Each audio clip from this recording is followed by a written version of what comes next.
తేదీ మార్చి 2025 లగాయత్తు ప్రారంభం 2025-2026 శ్రీ విశ్వావసు నామ సంవత్సరం మన అందరికీ అనుకూల ఫలితాలను ఇస్తూ అనుకున్న కోర్కెలు సిద్ధించి సత్ఫలితాలను కలగచేయాలని ఆ మల్లినాథుడిని ప్రార్థిస్తూకు స్వాగతం.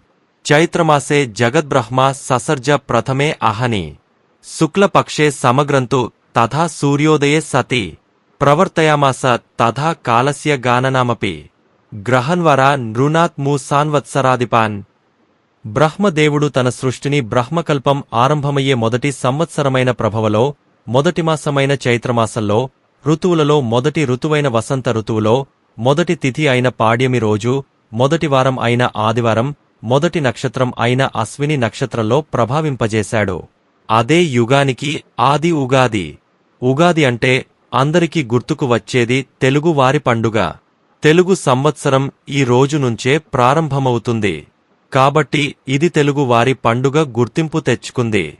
చైత్ర శుద్ధ పాడ్యమి నాడు వచ్చే ఈ పర్వదినానికి ఎంతో ప్రాముఖ్యత ఉంది. ఈ నూతన సంవత్సరంలో రాశిఫలాలు గ్రహస్థితులు ఎలా ఉన్నాయో తెలుసుకొని గ్రహశాంతులు లాంటివి జరిపించుకొని సుఖంగా ఉండేందుకు పంచంగ శ్రవణాన్ని చేస్తారు.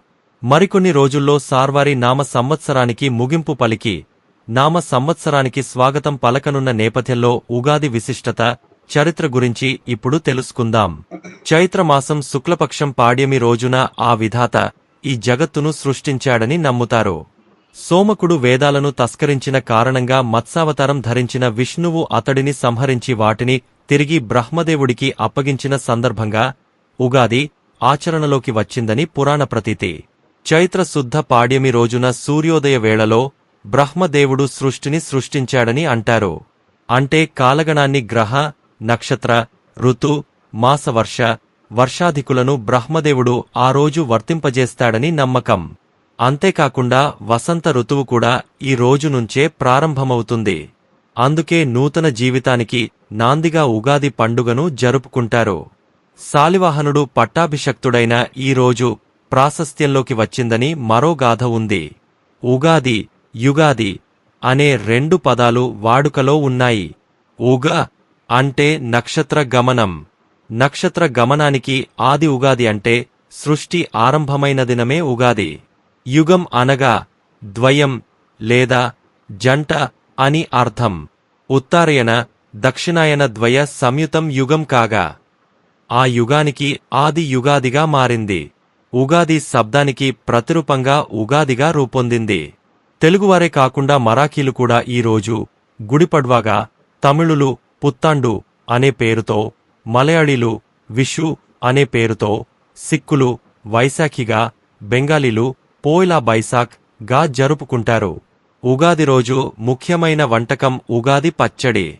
షడ్రుచుల సమ్మేళనంగా చేసే ఈ పచ్చడి జీవితంలో జరిగే వివిధ అనుభవాలను సూచిస్తుంది. జీవితంలో అన్ని భావనలను చెప్పే భావం ఇందులో ఇమిడి ఉంది. పచ్చడి ఒక్కొక్క పదార్థం ఒక్కో భావానికి, అనుభవానికి ప్రతీక. బెల్లం తీపి ఆనందానికి ప్రతీక. ఉప్పు జీవితంలో ఉత్సాహం, రుచికి సంకేతం. వేప పువ్వు చేదు, బాధ కలిగించే అనుభవాలు. చింతపండు పులుపు, నేర్పుగా వ్యవహరించాల్సిన పరిస్థితులు. పచ్చి మామిడి ముక్కలు వగరు, కొత్త సవాళ్లు. కారం సహనం కోల్పోయేటట్లు చేసే పరిస్థితులు. శ్రీ